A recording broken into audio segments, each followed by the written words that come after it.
Alright guys, so this is a video that I've been meaning to get to, but obviously I've been kind of busy with other things. So today we're going to be talking about a video that you guys voted on over on Patreon, and as always, if you'd like to join my Patreon, just hit the link below, head on over there, where you guys, if you hit the 4th tier, you guys can start sending video requests for me to do here on YouTube.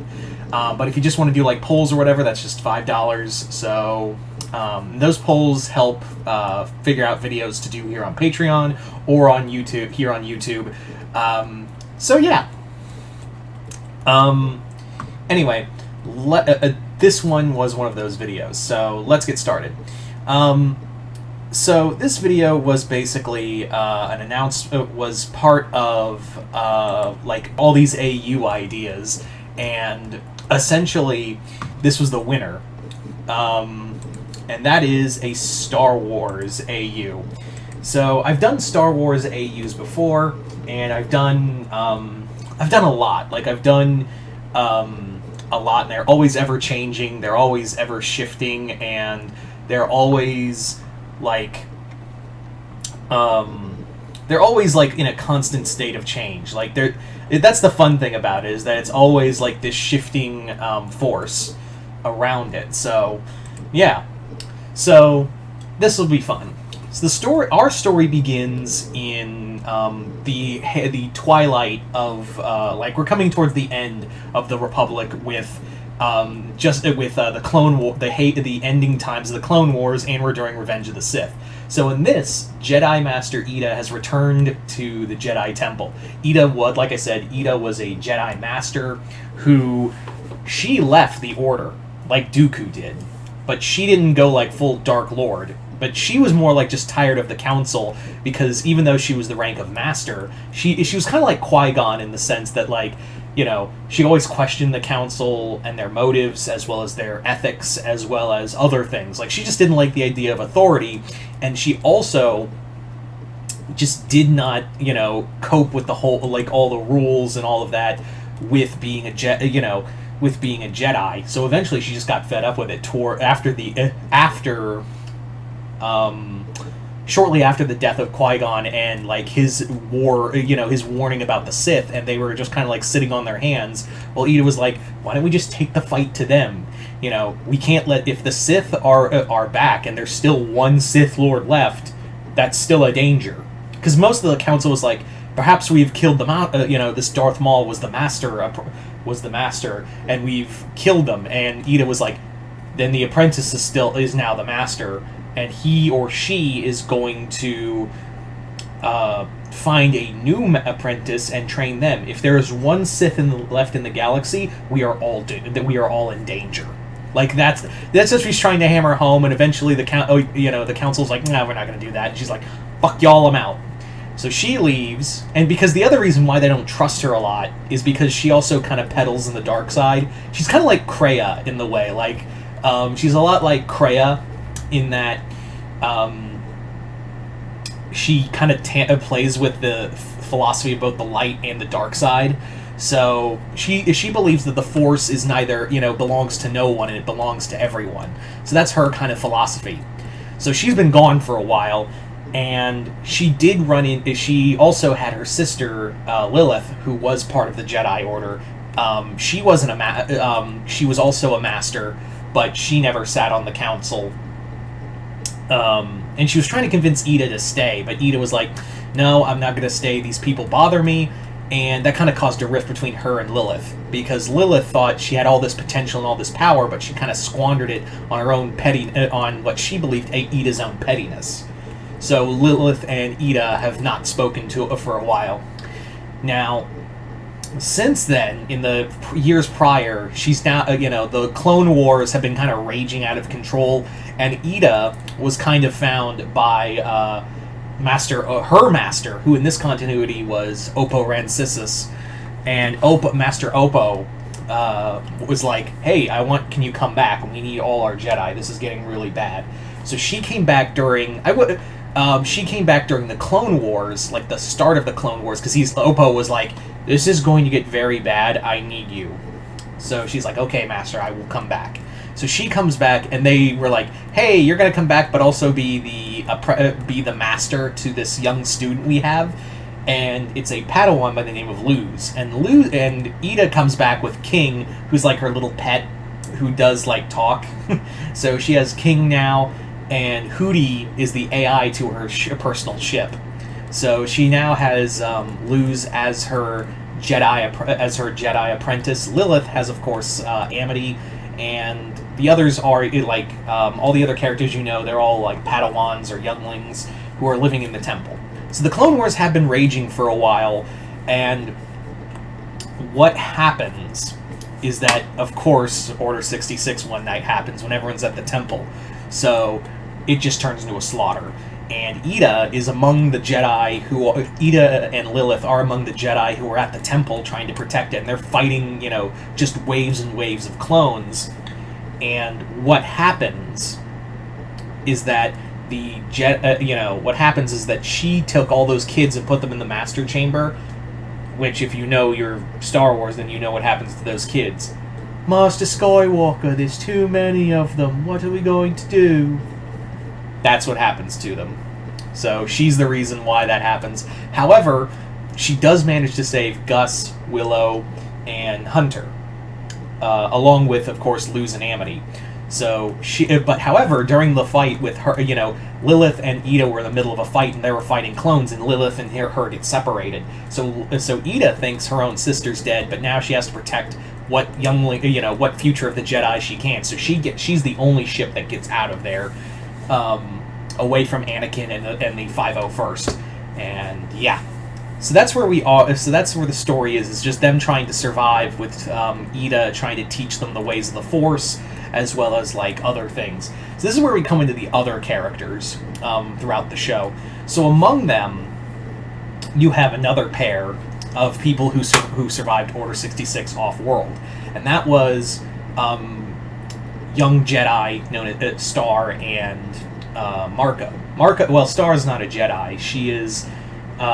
She was the Princess of Muni, who was a mid-rim world, who was going to fall into Separatist power until Order 66 happened. And yeah, so now it's going to be under Imperial control. Marco, however, was a young Jedi who was starting to have feelings for Star, and he was trying to fight that. So now the Butterfly family's trying to hide Marco, because now the Padawan is a Jedi who's wanted for murder. And Moon was like, I never trusted the Republic. In fact, I was going to side with Dooku, and I was going to side with Dooku and the Separatists had not the war spiraled out the way it did. So they're trying to hide Marco through this. In the other side of the world, you have Pen, Sashi, and Boone, who are a trio of smugglers who are part of Kanja Club, and they're like they're kind of like the new guys in there, and they've been doing gun running and whatnot, and they also help Ida and the others like smuggle them out of there, because they're like, I don't know what this empire is going to be, but it's going to be bad for business, and we need something that's going to be bad for business for them. So they're like like I said, a crew of smugglers and gun runners. You also have, as for others, you have on other worlds, other Jedi who survived. You have on Amphibia, which is an outer rim planet that was under Separatist control, which is now being taken under by Imperial control. In this one, Anne was a Jedi Knight who survived Order 66 and is now living with the Planters, and hiding from the Jedi, whereas Sasha, when Order 66 happened, was captured, and she's now an Inquisitor. You also have Marcy, she was training at the temple to be a Jedi temple guard. She was training to be a temple guard, but as she dug through the old Forbidden records, she started learning about all this dark Sith stuff that she believed they could turn into weapons for the Jedi. So she went off on her own thing and is now missing. But of course, what it is that she's been kind of tempted to find this. What she finds is a Sith holocron, and it contains all the knowledge. It's kind of like the core, like it's our version of the core. So it's kind of like tempting her into the dark side. Whereas Sasha, she is a inquisitor who is basically like, I am going to hunt down my friends, and either if they don't turn on my side, I will. If they don't come to the dark side where it's safe, I will kill them.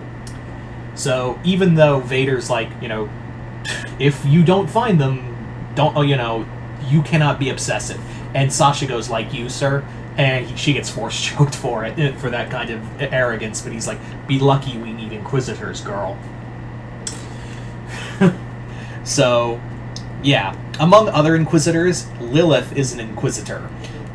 Lilith is an inquisitor who was captured and actually to save herself.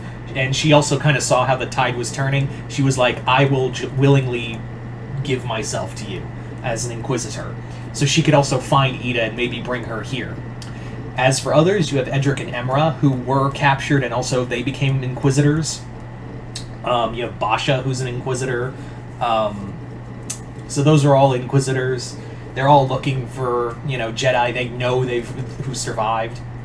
So let's get into another group of characters, and you've been probably waiting for them, and that is Dipper and Mabel. Dipper and Mabel in here are a pair of Mandalorians. They're Mandalorians, but their story's a lot different. You see, on Mandalore, basically what they were was part of it. The Pines clan was once a very powerful, influential clan in Mandalore.